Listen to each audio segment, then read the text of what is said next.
देखिए, ये वो जगह है जहां पर विस्थापित, यहाँ से कई सारे परिवार विस्थापित हो गए थे और विस्थापित होने के बाद कुछ पानीपत, कुछ दिल्ली, इस तरीके से चले गए थे। हम उन परिवार वालों से ही बात करते हैं, आपको सुनवाते हैं। क्या आज जो योगी जी का आना है, किस तरीके से आप लोगों के लिए बहुत महत्वपूर्ण है? हमारे इतनी खुशी है कभी हो नहीं सकती, इतनी खुशी हमें इतनी खुशी है हो नहीं सकती कभी भी। हमारा माहौल यहाँ का बिगड़ रहा था, संभल गया बिल्कुल। हम जीते थे जिस तरह जीव रहे ना दांतों के बीच में, ऐसे जीते थे, अब खुल के जीते हैं। तो आप यहाँ से छोड़ करके भी आप लोग चले गए थी, महिलाएं भी हमारे साथ? हाँ सुना है, मतलब यहाँ पे गए तो हाँ, लेकिन जो गए थे वो वापसी आ गए हैं। कितने परिवारों को जाना पड़ा था? चार पांच गए थे यहाँ से। 3-4 परिवारों को जाना पड़ा था, जो वापस आ चुके हैं, गुजरात चले गए थे। अभी आपको हम दिखाएंगे, यहाँ की तस्वीर दिखाएंगे। योगी आदित्यनाथ पहुंचने वाले हैं और इन परिवारों से अभी मुलाकात होगी और ये पूरी तरह से छावनी में तब्दील कर दिया गया है इस पूरे इलाके को। लेकिन इस समय जो सबसे बड़ी बात है वो ये है कि मुख्यमंत्री खुद आ रहे हैं मुलाकात करने उन परिवारों से जिन्हें विस्थापित होकर के घर छोड़ करके जाना पड़ा था। उसी दिन ताला लग गया। तो ऐसा थी इधर पुलिस की चौकी भी ताले बंद हो चुके थे, पुलिस वाली इकट्ठा सोना के लिए मजबूर हो। चौक बाजार में जी प्रशासन ने पुलिस चौकी बनाई जी, नशे का अड्डा था जी वो चौक बाजार में, उसी में चौकी जी चौकी सर बिल्कुल यही पास में 100 मीटर। अब 16 पुलिसकर्मी उस चौकी में रहे हैं जी। वहाँ एक होमगार्ड भी नहीं मिलता था जी, अगर कोई सुनवाई करने के लिए चले जाए, कुछ नहीं। डरना मत, बाबा के बगल में बैठे हो।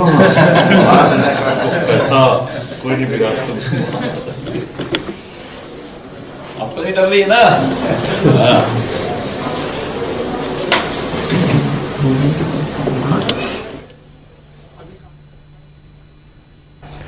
तो ये आप तस्वीर देख रहे हैं कि जो लोग कैराना के उस इलाके में रहते थे जहां पर लोग परेशान थे, वहां पर उपद्रवियों से, और वो अपने घर को छोड़कर जाने को मजबूर हुए थे, पलायन करने को मजबूर हुए थे 2017 और 16 से पहले।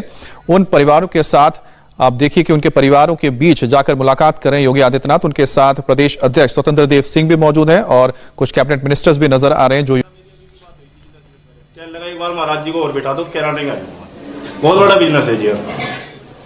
अपना शुरू करिए ना काम शुरू।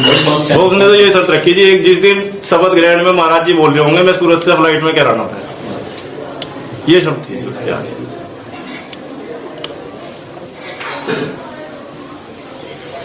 आप लोग भी अपना शुरू करिए यहाँ पे, ठीक है?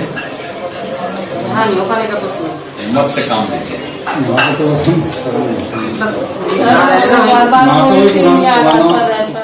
देखिए पुरानी चीजों को, व्यक्ति को ठीक है घटनाएं दुखद होती है, लेकिन व्यवस्थाएं परिवर्तनशील है। हमेशा दुखद घटना को भुलाना चाहिए और नई चीजों को आगे बढ़ाना चाहिए। ये चीजें आगे बढ़ेंगी तो एक नया विश्वास जगेगा और उस विश्वास के साथ आगे बढ़ना चाहिए ही जीवन है। हम लोग जब उन चीजों को लेकर के ही करने का प्रयास करेंगे तो फिर नहीं हो पाता। ईद का दिन कैराना के लिए बहुत खुशी का दिन था जी, जब ईद पे सुबह 10 बजे टीवी पे पट्टी चली कि मुकीम काला शहर की ढेर हो गया जी। 3 परिवार, 4 परिवार उसी के पीड़ित थे जी, बहुत ज्यादा पीड़ित थे। तो इसीलिए मतलब भगवान से इतनी प्रार्थना करी और आपका धन्यवाद किया, सो उसने पाया, ठीक है ना? सब कुछ आपकी बदौलत है। जो जैसे कर रहा है उसको वैसे ही हमें प्राप्त होगा, उसमें निश्चित रहिए। अब किराना बाजार की टाइमिंग चेंज होगी, 5 बजे के बाद कर्फ्यू की हालत होती थी, कोई घर में से निकल नहीं सकता। और आज 10-11 बजे तक भी शाम से चले जाए, कोई ये नहीं है कि दूसरे कस्बे में लाइट वगैरह रहती है। तो यहाँ पर अभी आप सुन रहे थे कि किस तरह से लोग अपनी बात रख रहे हैं। इसमें कुछ चीजें बहुत महत्वपूर्ण है जो बताई गई उन परिवारों की ओर से। ये वो हिंदू परिवार हैं जो पलायन करने के लिए मजबूर हुए थे और उनका ये कहना था कि रात को 5 बजे के बाद या फिर 10 बजे तक तो पहुंची बाहर निकल ही नहीं सकते थे। और साथ ही उन्होंने कहा कि यहाँ के जो कुछ हिस्ट्री शीटर थे जिनको कि पुलिस ने कार्रवाई करते उनको हटाया वहां से, उसके बाद उनको बहुत खुशी हुई और उनके अंदर इतनी हिम्मत आई कि वो वापस यहाँ पर लौट सके। अदरवाइज इन लोगों ने अपने मकानों में मकान बेचने को लेकर इश्तेहार दिए थे और यहां से छोड़कर चले गए थे, जो अब धीरे धीरे लौट रहे हैं। एक बार फिर से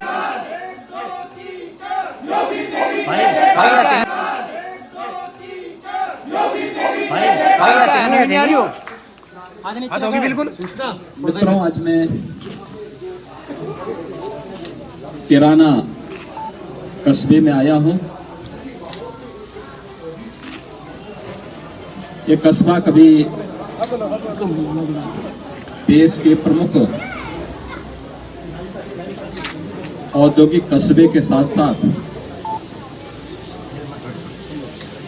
शास्त्रीय संगीत का भी एक केंद्र और उसके एक प्रमुख घराने का केंद्र जिनको माना जाता था।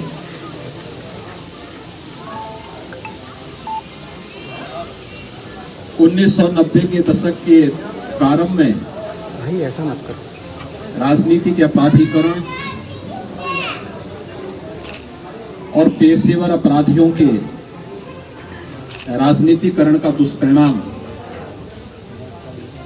कैराना और कांधला जैसे कस्बों ने झेला है। यहाँ पर हिंदू व्यापारी और अन्य हिंदुओं को व्यापक पैमाने पर प्रताड़ित करके यहाँ से पलायन करने के लिए मजबूर कर दिया गया था। देश के अंदर ये समाचार काफी सुर्खियों में भी था। 2017 के बाद अपराध और अपराधियों के प्रति जीरो टॉलरेंस की नीति के तहत सरकार ने जो कार्रवाई की थी उसके परिणाम स्वरूप इस कस्बे में शांति आई। बहुत सारे परिवार वापस आए हैं। 2017 में जब मैं यहाँ आया था तब यहाँ के लोगों ने मांग की थी कि सुरक्षा की दृष्टि से यहाँ की चौकी के सुदृढ़ीकरण और यहाँ पर पीएसी एक बटालियन की स्थापना हो। चौकी के सुदृढ़ीकरण की कार्रवाई पहले ही हो चुकी थी और यहाँ पर पीएसी के एक बटालियन की स्थापना की कार्रवाई के लिए आज मैं स्वयं यहाँ पर आया हूँ और कुछ उन परिवारों के साथ भी मैंने संवाद किया है जो पिछली सरकारों के राजनीति के अपराधीकरण के शिकार हुए थे। उसमें से ज्यादातर परिवार वापस आ चुके हैं। उनमें एक विश्वास जगा है और हमारी सरकार ने इस बात के लिए यहाँ के हर एक परिवार को आश्वस्त किया है कि सरकार अपराध और अपराधियों के प्रति जिस जीरो टॉलरेंस की नीति के तहत कार्य कर रही थी वह हमारी रणनीति निरंतर आगे भी चलेगी। और यही आश्वासन देने के लिए आज मैं स्वयं इस कैराना कस्बे में भी आया हूँ। बच्चों के अंदर, महिलाओं के अंदर एक विश्वास देखने को मिला है और ये विश्वास अवश्य रंग लाएगा, क्योंकि अब एक कैराना कस्बा आपराधिक गतिविधियों का नहीं बल्कि विकास की प्रक्रिया के साथ तेजी के साथ आगे बढ़ा है। यहाँ की जो मांग थी कि यहाँ पर अक्सर जाम होता है, आज बाईपास बन रहा है, औद्योगिक इकाइयों का यहाँ पर पुनर्गठन के साथ साथ नई इकाइयाँ लग रही हैं। काफी बड़े पैमाने पर यहाँ की जो औद्योगिक प्राधिकरण है उसके माध्यम से विकास और निवेश की जो संभावनाएं यहाँ पर बनी है उसके माध्यम से बहुत सारे लोगों को स्थानीय स्तर पर ही रोजगार मिलना प्रारंभ हुआ है। व्यापार बढ़ना प्रारंभ हुआ है और हमें विश्वास है कि सरकार की 2017 में आने के बाद से जो नीति रही है और आदरणीय प्रधानमंत्री जी का जो एक मंत्र रहा है सबका साथ सबके विकास का, तो हम विकास भी सबका करेंगे, शासन की योजनाओं का लाभ भी सबको देंगे, बिना भेदभाव के देंगे, लेकिन बगैर तुष्टीकरण की नीति को अपनाए हुए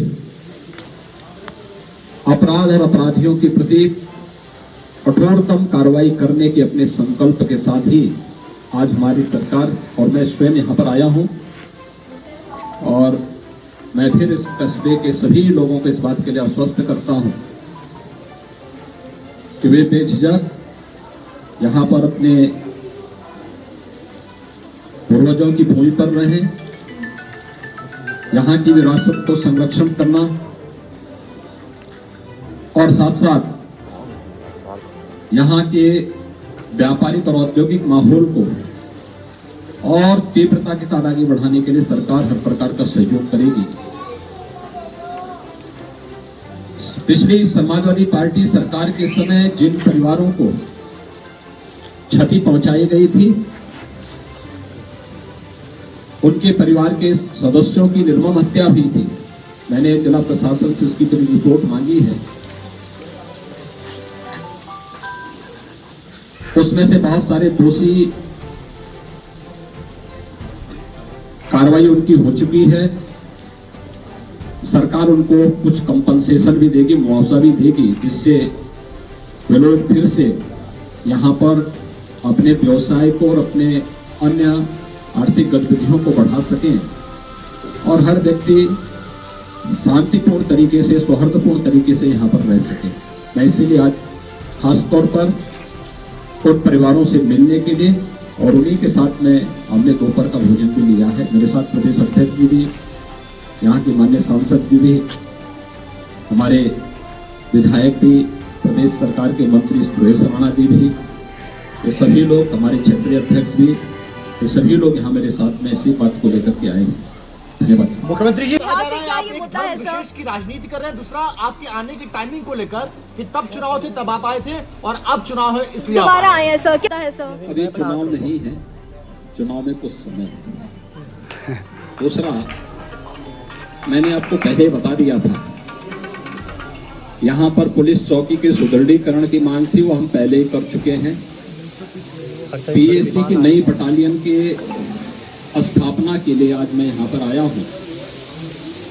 मेरा दायित्व बनता है कि हर पीड़ित व्यक्ति से मैं मिलूँ और पीड़ित अगर हिंदू है तो उससे मिलना गुनाह नहीं है और मैं इसीलिए उन पीड़ितों से मिलने के लिए आया हूँ जिन्हें पिछली सरकार के समय में प्रताड़ित करके पेशेवर अपराधियों ने यहाँ से प्लान करने के लिए मजबूर कर दिया था। सरकार की वर्तमान में हमारी सरकार की जब 2017 में आने के बाद अपराध और अपराधियों के प्रति जीरो टॉलरेंस की नीति के तहत जब सरकार ने कार्रवाई शुरू की, वे सभी परिवार अपने को सुरक्षित महसूस किए वापस आए हैं और आज उन सभी लोगों से ही मैंने यहाँ पर मुलाकात की। सर पलाया तो नूरपुर में भी हुआ सर। इसी बात को लेके आया, प्लान भी एक मुद्दा है और बाकी बातों को करने के लिए मैंने मंच सजाया है बाहर। सर